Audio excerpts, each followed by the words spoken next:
A série de entrevistas Histórias do Corpo é um projeto de conversas sobre histórias do corpo no Brasil, assim no plural, porque são muitas as suas versões e muitos também os caminhos para onde apontam. Sem perder de vista as contaminações de outras culturas, a colonização, insurgências e lutas, as histórias são contadas por artistas e pesquisadores para falar de acontecimentos do passado que ainda ressoam no presente. O projeto é concebido por Ivana Mena Barreto e tem recursos do Prêmio Fomento a Todas as Artes da Lei Aldir Blanc, Secretaria Especial de Cultura e Ministério do Turismo do Governo Federal e Secretaria Municipal de Cultura do Rio de Janeiro. Parceria Revista Questão de Crítica.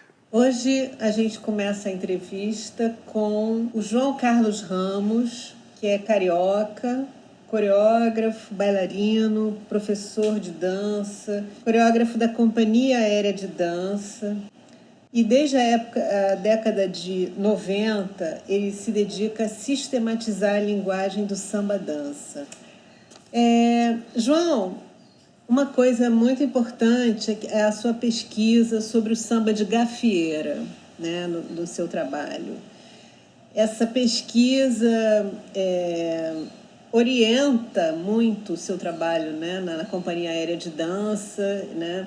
É base, né, do seu trabalho com a companhia aérea. E eu queria falar um pouco sobre essa questão do samba no Rio, né? O samba ele se originou aqui no Rio, na Cidade Nova, no centro, né? Quando vieram de Salvador as tias, né? Tia Ciata, tia Teresa, que trouxeram o samba de roda e fizeram das suas casas ali na Praça 11 um lugar de convivência comunitária, né, e de resistência cultural. Você, por outro lado, tem o samba de gafieira na Praça Tiradentes, né, que, ainda que exista, né, em bailes pela cidade, também está presente nos subúrbios, né, e não só no centro da cidade, mas muito nos bailes, nas festas. Qual é a diferença desse samba que se desenvolveu no Rio, originado nas casas das baianas e depois nos morros, para o samba de gafieira? Como é que você colocaria essas diferenças entre samba de gafieira, samba de roda, samba de quadra? Eu acho que tem uma diferença, que já parte de uma diferença musical, né? Quando você vai para uma quadra de uma escola de samba, você tem uma bateria tocando num andamento, num peso, né? Muito mais possante. Então, obviamente, que aquilo não só exige ou dá base para movimentos mais vigorosos, né?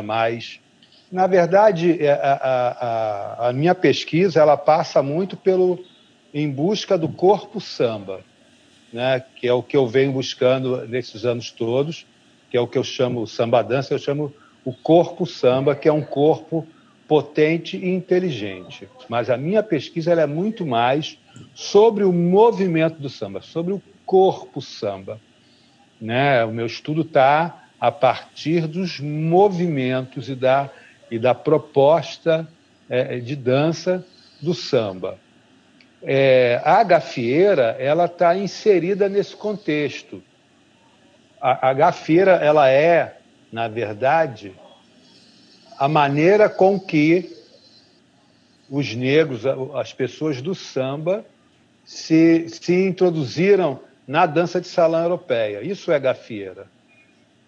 Né? A gafieira, a partir dessa inserção do corpo negro, ela torna aquilo uma outra coisa. Ela corrompe a dança de salão europeia, que tinha, né, as bases, óbvio, né, eurocentristas, né, onde tudo é muito equilibrado no sentido, esse lado é assim, esse lado é assado, é tudo mais racional. né? Quando o negro chega aí, ele traz a sua rítmica, ele traz a sua espontaneidade, né? Ele traz uma despreocupação com uma estética, né? E coloca muito mais prazer, o prazer do corpo, não o prazer do olhar, né? Que eu vejo que na dança de salão europeia tem. Você olha e fala, nossa, que bonito aquilo, que bacana, como está bem acabado. Não, eu acho que os negros, o pessoal do samba, eles trazem a curtição, a onda. Então, a diferença, vamos dizer assim,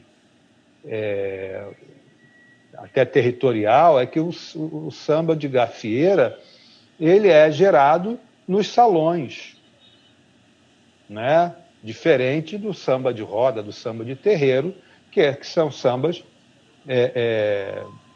são expressões praticadas em ambientes mais livres, né?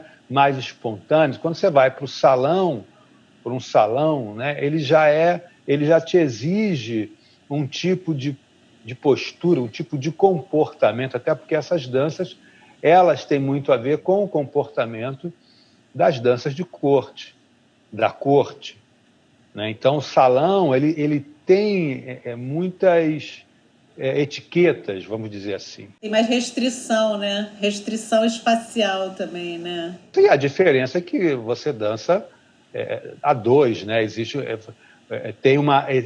uma estrutura de dança a dois que não foi criada pelos negros. Os negros se inseriram nessa estrutura e colocaram a sua corporalidade. Mas é uma outra forma de dançar o samba, né? Não é o samba de pé no chão, de mexer o quadril, não é o jogo do samba de roda. Embora isso vem, eles trazem esse jogo para a gafieira. Inclusive, essa é uma das diferenças, né?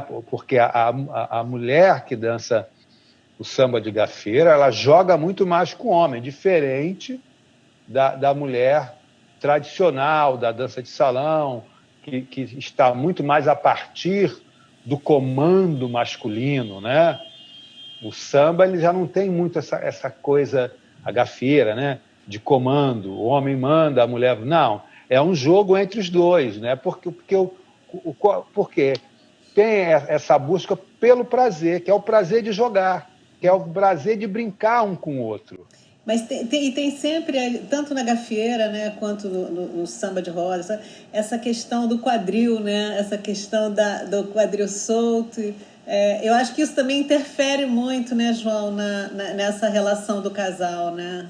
Sim, com certeza. A mulher no samba provoca o homem o tempo inteiro. Você acha que, além do samba, nos subúrbios e nos morros cariocas, também fervilha muito essas outras danças, né, de origem afro-brasileiras, como o jongo, baile charme, né, que são outros períodos, outras épocas e tal, mas que são muito presentes no subúrbio também, né?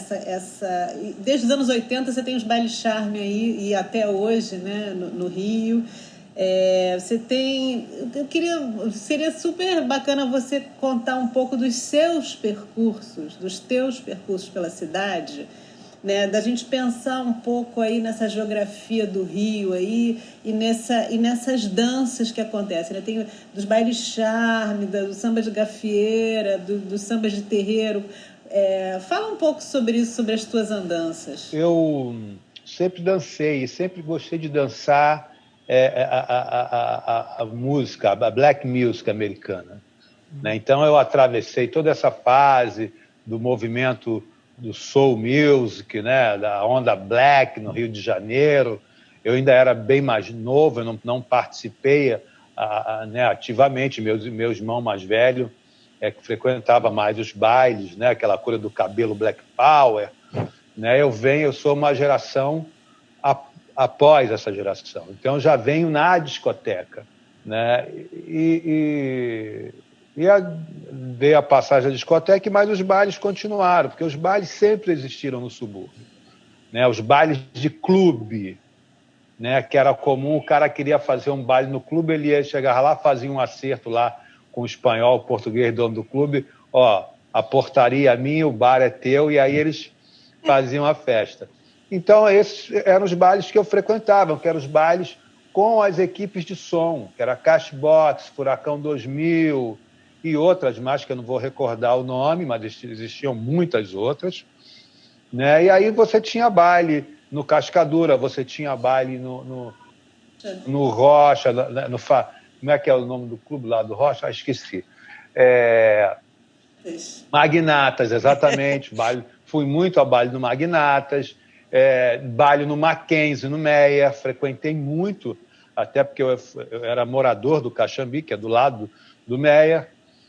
Então, isso foi, eu posso dizer que foi assim, o meu percurso foi nesses bailes, tá? E uma vez ou outra a gente ia num baile em Nilópolis, mas isso era uma coisa muito pontual, né? Não era uma coisa regular, né? De frequência regular. E uma vez ou outra a gente vinha no baile na Estudantina, mas porque naquele final de semana não tinha um baile interessante. Você estava mais ligado nesse swing, nessa coisa da black music. Nessa época você já se atentava de alguma forma para o samba também, ou mesmo para danças como jongo, maracatu, alguma coisa que depois começou a ressurgir mais através das relações na cidade, da Lapa e tal? Não, eu não, assim, o samba, eu tô ligado ao samba desde que nasci, porque na minha casa é casa de sambista. Meu pai é sambista, minha madrasta era sambista, então a gente tem lá discos das escolas de samba desde 67, se eu não me engano, entendeu? Você tem todos esses LPs e vai. Então, samba, eu convivia com samba, dentro de casa, entendeu? Mas, lógico, que na adolescência a gente queria o iê, a gente queria a onda mais swingona, entendeu?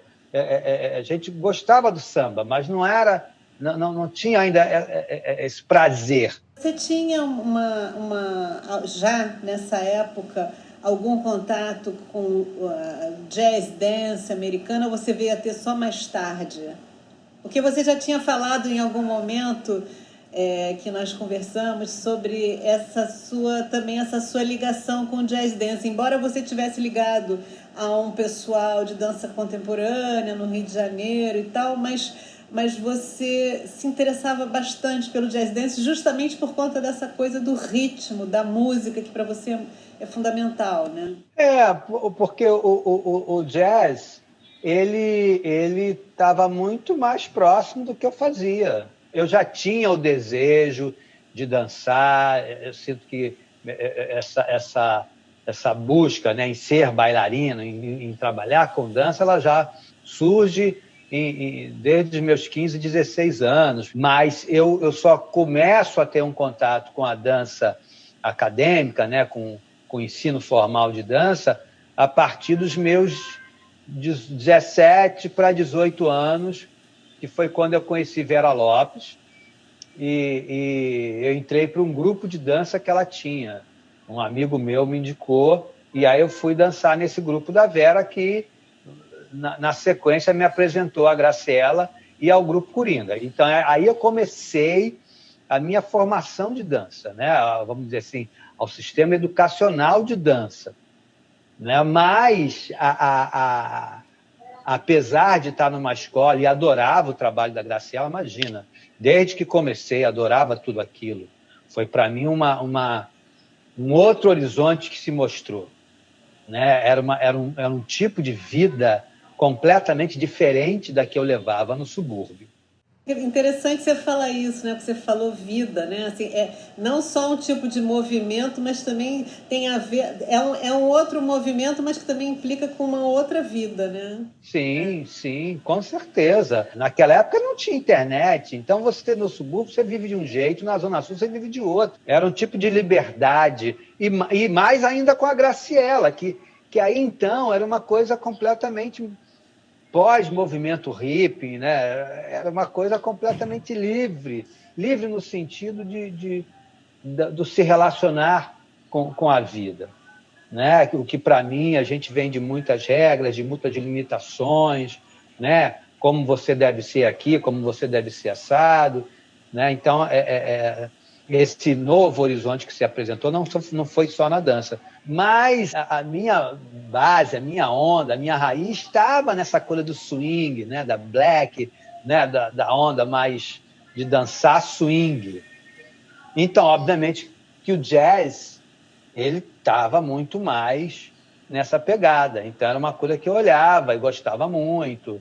Eu lembro que eu fui ver o primeiro espetáculo da Carlota Portela, da companhia Vacilou Dançou, que ainda era Vacilou Dançou, depois que se tornou, né, se a Carlota Portela, não sei.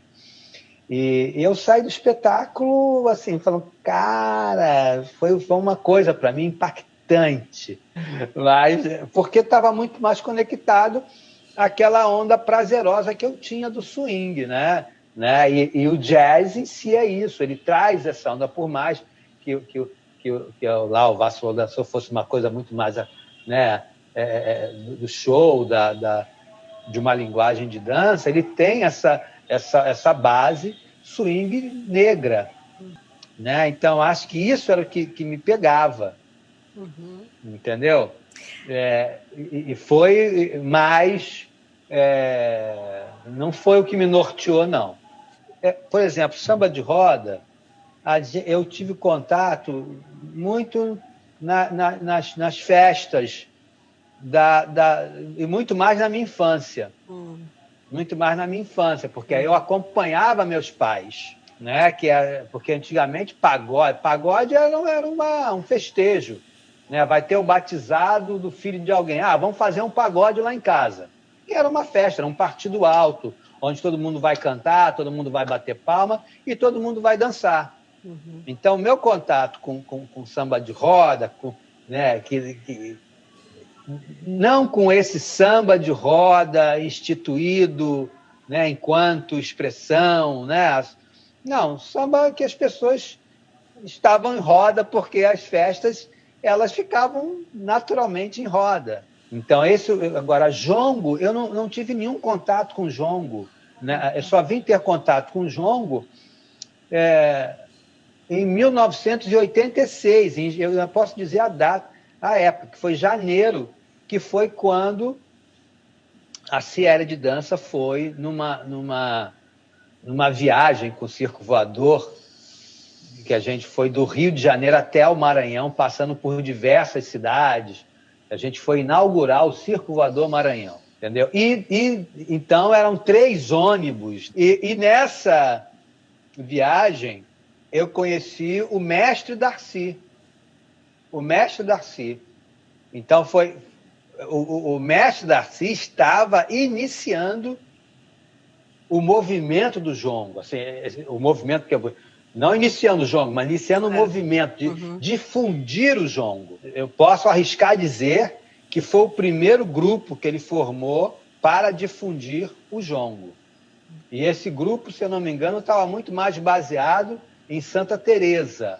Eu me lembro muito do mestre Darcy, da paixão dele, do afinco dele em difundir o jongo. Mas eu mesmo não tive assim um contato com a dança, de praticar. Estou achando super interessante a gente estar falando sobre tudo isso, porque parece que eu vou vendo assim algumas regiões da cidade nesse seu percurso, sabe? Desde a primeira conversa que a gente teve, fico vendo um pouco isso, assim, onde é que o mestre Darcy fez um pouco a base dele, onde é que a companhia aérea também ali na Lapa, e depois essa coisa do samba de gafieira na Praça Tiradentes, os bailes charmes no subúrbio, e muito do samba na cidade inteira, né? Impressionante isso, como todas essas danças parece que tem uma região, mas o samba está na cidade inteira, né? Assim. E a gafieira, eu posso dizer que o meu convívio com a gafieira não foi muito na Praça Tiradentes. Eu frequentei a Praça a Estudantina na minha adolescência, mas a gente ia lá. Agora, quando eu venho já na minha busca, na minha pesquisa, né, e no meu desfrutar, que eu não não atuo na Gafieira só como pesquisador, eu desfruto daquilo ali. Eu adoro ir para um baile e dançar muito. Adoro, assim, eu desfruto. Então, eu frequentava muito a quadra do Império Serrano, que fazia um baile aos domingos, que começava às 3 da tarde e ia até meia-noite.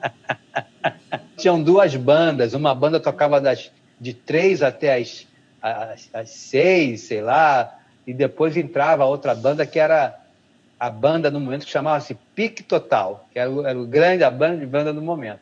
Então, e ali eu tinha um contato com as pessoas da Baixada. Então, você via realmente os negros dançando, os corpos negros. Eram pessoas que aprenderam no baile, a partir dessa tradição oral. A gafieira vem dessa tradição que é oral. Então, esse projeto meu chamado Gafieiras Banto, ele é, na verdade, esse estudo, né, que é o resgate e o reconhecimento do corpo negro na dança da gafieira. Você falou isso agora, eu estava com isso aqui na cabeça, né? A gente falar um pouco isso que você... A gente, na nossa primeira conversa, falou isso, sobre essa provável origem banto, né, do samba. E ao mesmo tempo, a gente tem também uma relação forte do samba também com os terreiros de candomblé. Você, há algum tempo atrás, tinha me dito que esses terreiros eram muito importantes porque ficavam lá atrás, no quintal das casas, né? E o que ficava na frente, né, tinha essa coisa... Porque teve uma perseguição ao samba, né? Principalmente no início do século XX, ali, essa transformação da cidade, com essa, entre aspas... limpeza que fizeram, né? E aí você me falou um pouco sobre isso, que achei bem interessante na questão da arquitetura das casas, né? Porque essas casas do centro da cidade, na varanda, e que lá atrás, no quintal, ficava o terreiro. Mas esse terreiro também tem uma relação com as religiões de matriz africana, né? Candomblé, Umbanda, né? Queria que você falasse um pouco sobre isso. Sobre essa questão dessa arquitetura aí e também dessa relação com a religião. Eu posso dizer disso, são coisas que eu também vim estudando, escutando, né? Da sua memória, eu digo mais da sua memória, né? O que eu sei das casas, né, é que elas tinham essa coisa de uma certa divisão, onde você, na frente, tinha muito mais um movimento de choro, né, de uma música um pouco mais erudita, e mais para os fundos tinha uma coisa mais de batuque, né, de samba, de partido alto. Agora, eu acredito que, na verdade, era uma grande reunião dos músicos, né? Você tinha... Pixinguinha é um grande exemplo disso. O que eu soube, inclusive, que Pixinguinha foi o cara que trouxe os instrumentos do samba, né? Instrumentos mais tradicionais do samba, para os salões, né? Com o nome de música instrumental. Eles não falavam nem que era samba, que era mal visto. Mas o que eu sei é que o batuque ficava mais para os fundos, por isso que, inclusive, a gente chama... de cozinha, né? Vamos lá, vamos ver a cozinha, que é a percussão, o nego chama de cozinha. Falar um pouco sobre um pouco dessas diferenças, João, da tua vivência, mesmo partido alto, o samba de enredo, o samba de roda. Falar um pouco sobre essa diferença. O que eu sei disso é muito de ver e ouvir também. Como eu te falei, a minha pesquisa está muito mais voltada para a movimentação do samba. O samba de roda é uma coisa que vem mais da Bahia, né? Inclusive, acho que do recôncavo baiano, né? Tem uma tradição muito forte do samba de roda. Eu mesmo estou querendo fazer uma pesquisa sobre o samba de roda. E aí o samba de roda está mais ligado à dança, né? Ele tem como base a dança. Já o partido alto ele tem como base o canto, a música, né? Porque é uma coisa para as pessoas cantarem juntos. Tem a coisa do versar, do improvisar, dos desafios, né, dos versadores. essas coisas todas. Então, ele está muito mais ligado a essa coisa que chamam de pagode, mas é o partido alto. O samba enredo é um samba das escolas de samba. É um samba praticado nas quadras de escola de samba, né? Obviamente que vira e mexe nas festas, as pessoas colocam na vitrola de suas casas, nos seus aparelhos, mas é um samba que ele em si surge nas quadras para o desfile das escolas de samba. Ele tem o objetivo de fazer com que a escola desfile na avenida. Esse é o objetivo do samba enredo, pelo que eu entendo. E tem muitos mais sambas, né? Você tem samba no Brasil inteiro. E essa questão da religião tem uma coisa também... vem junto, né, João, lá nas festas, tudo. Acho que as festas religiosas, né, de matriz africana também tem muito a ver com as festas onde rola o samba. Eu acho que é possível em algum lugar essas práticas e expressões se juntarem de alguma forma, mas mesmo quando você vai para uma casa de candomblé, que eu que já frequentei, eu não sou do candomblé, mas eu frequento, adoro ir ao candomblé, toca-se samba numa festa no candomblé, mas aquilo não é um momento religioso. Por exemplo, teve uma saída de santo, alguma coisa, depois que terminou tudo, que os orixás já subiram, se faz a roda de samba, até porque no candomblé sempre que tem algum tipo de sessão dessas, no final vai ter comida, porque e as comidas geralmente você faz uma parte para o santo, né, do animal, e o que resta é dado para as pessoas comerem. Então, no final, tem-se uma coisa de comer, né? E algumas dessas festas toca-se samba. E já na Umbanda, né, no Catimbó, Jurema, tem-se os momentos até que na própria sessão mesmo religiosa toca-se samba, dependendo da entidade que está em terra. Se for uma gira de malandros, vai-se ter o samba. Inclusive, aproxima um pouco mais a cultura banto, né, da Umbanda e dessa questão de riscar com giz no chão, né? A cultura banto tem muito mais a ver com a Umbanda, com as entidades da Umbanda, com o Preto Velho. Preto Velho é banto, entendeu? Completamente banto, né? Não é Yorubá. Então você vê que tem uma diferença muito grande entre a maneira das práticas na Umbanda, na Jurema, no Catimbó, do Candomblé, né? Que é uma coisa mais voltada para os orixás. Uma coisa que a gente falou lá no início da entrevista, a coisa que eu falei do quadril, né? Do quadril solto, né?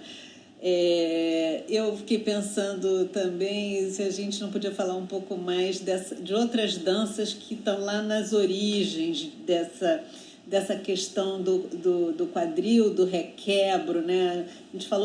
A gente tinha falado sobre o lundu, né? A gente vê um pouco que o lundu já existia no Brasil antes da chegada dessas danças europeias, porque já existia uma cultura que vinha de culturas africanas, de cultura, né? Dessa questão do requebro, né? E também dessa sensualidade, né? Que o lundu tinha e ainda tem, né? Ainda existe.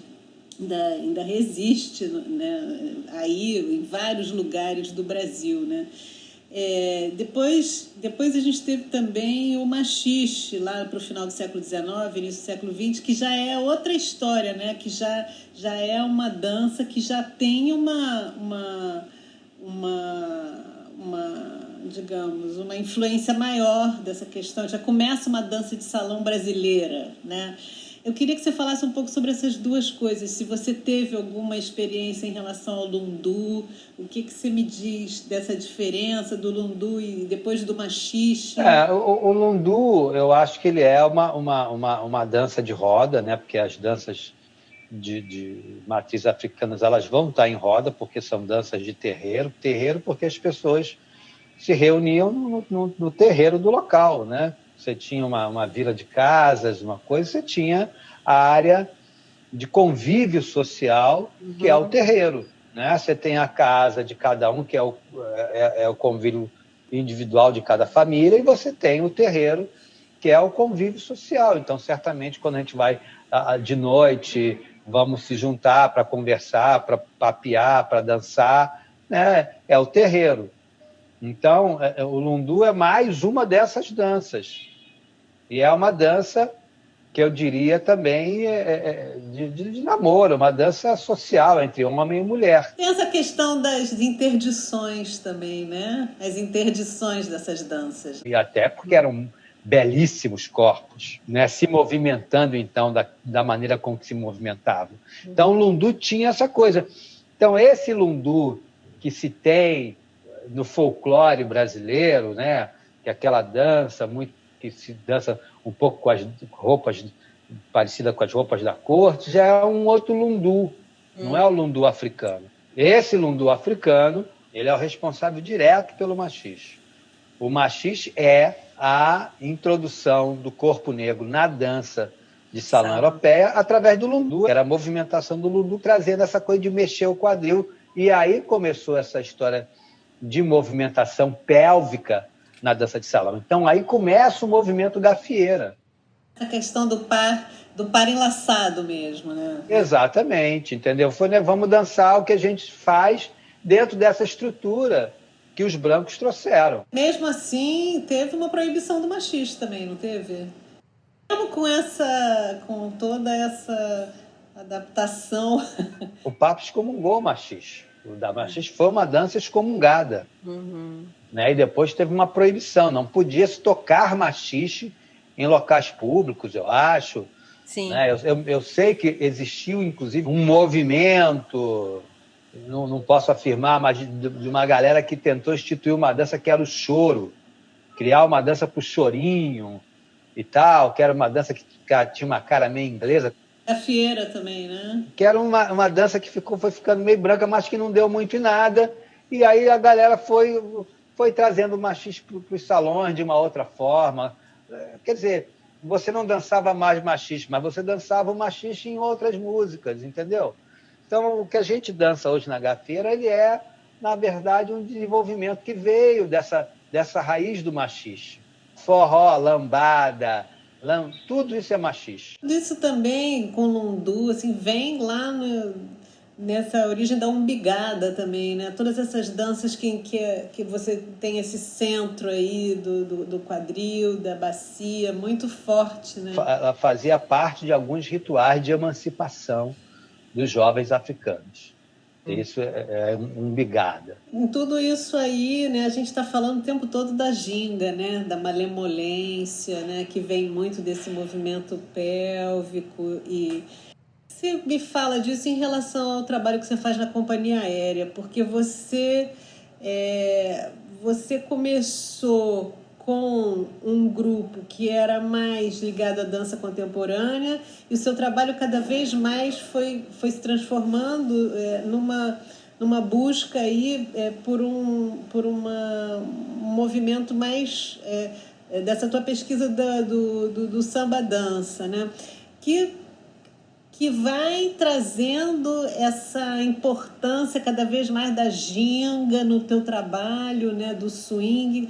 Queria que você falasse um pouco mais sobre isso, sobre essa mudança, porque eu acho que isso transforma não só o trabalho em si, da dança que a gente vê, mas também as relações, né? As pessoas com quem... Queria que você falasse um pouco sobre isso também. Sim, eu acho que você falou o que aconteceu realmente. Eu acho que eu fiz, né, estudei com o Grupo Coringa, dança contemporânea, e fiz outros cursos também com outras pessoas.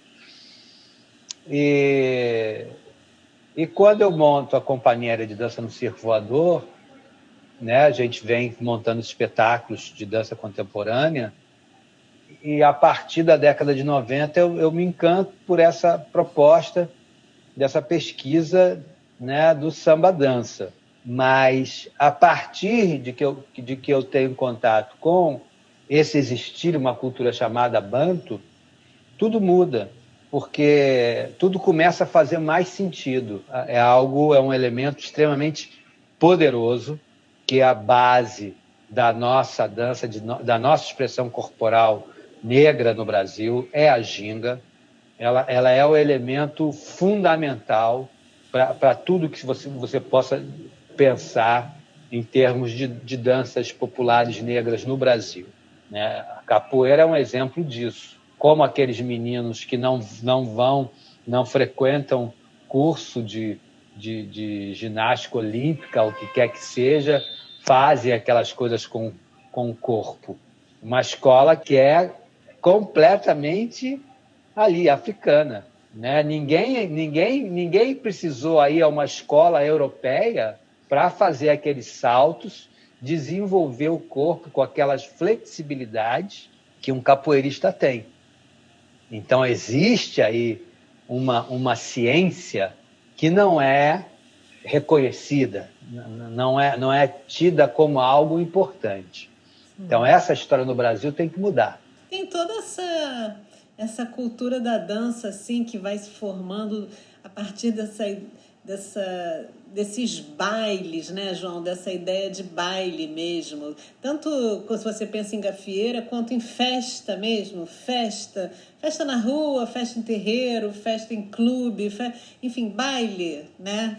Essa ideia do baile assim como uma ideia de dança, como você falou lá no início, que eu acho que é uma coisa super importante e fundamental, que às vezes a gente se perde, né? Que é dançar por prazer. Como é que isso se recupera também de alguma forma, né? Porque eu ficava pensando aqui nessa questão dos bailes de subúrbio e também nessas festas que acabaram ficando muito famosas, como esse baile no viaduto de Madureira, tudo isso, que pensando assim, como é que a gente recupera essa ideia da festa e ao mesmo tempo também que não é só o dançar, mas é também como fazer isso, essa coisa, produzir isso. Você tinha me falado numa primeira conversa que você achava que essa produção não tinha nada de coletiva, que na verdade essa produção parte sempre de uma pessoa que no fundo quer, mais recentemente, né? Que no fundo acaba sendo às vezes empresas que fazem essas festas. Como você vê isso? Porque eu acho que lá na origem isso vem de uma coisa muito de um convívio social, de alguma coisa que é feita coletivamente, você não acha, não? Eu acho que pode, sim, eu acho que tem movimentos até coletivos, mas é no início, aí dali alguém com mais expertise, com mais capacidade, começa a produzir. Mas quando a gente fala em dança mesmo, essa dança, ela acontece ali de uma forma bem mais livre. Ela acontece porque tem o baile, porque se não tiver o baile, claro, aí você vai ter as festas nas casas. Mas tem essas festas maiores, né, que já começavam a acontecer mais, né, que eram fora das casas, que eram em espaços mais abertos. E essas festas, em geral, eram festas comemorativas de algumas datas, né, como festa junina, por exemplo. Então, aquela comunidade, aquela rua, né, lá no subúrbio é muito assim, na rua tal tem a festa da rua tal, vamos lá na São Brás, lá onde eu morava, né, eu morava no Caxambi, em Todos os Santos tinha a festa da São Brás, que era muito famosa, vinha gente de tudo que era lugar. Então, aquilo é uma festa feita em comunidade. A gente olha hoje, por exemplo, nas comunidades, mesmo que você vá num baile funk, porque a gente não falou muito do funk, né? Mas é uma coisa que está presente também nas nossas conversas anteriores, né? Mas o que você vê é que essas festas e esses bailes, eles também vão criando toda uma cultura em torno deles, até de maneira de comportamento, de se vestir. Eu vejo muito isso, assim, a dança, né, ela acontecendo, né, essa reunião, esse convívio social vai formando várias outras coisas que passam pelo baile, né? tem um prazer de dançar que vai também trazendo outras coisas, né? O baile ele é uma necessidade do ser humano, né? Essa coisa de dançar, de compartilhar a dança. João, infelizmente a gente vai ter que acabar por aqui a nossa entrevista. Queria te agradecer muito. Espero que a gente possa continuar conversando. Eu aqui agradeço o convite. Poxa, fico muito feliz, fico muito honrado de ter sido convidado para esse projeto.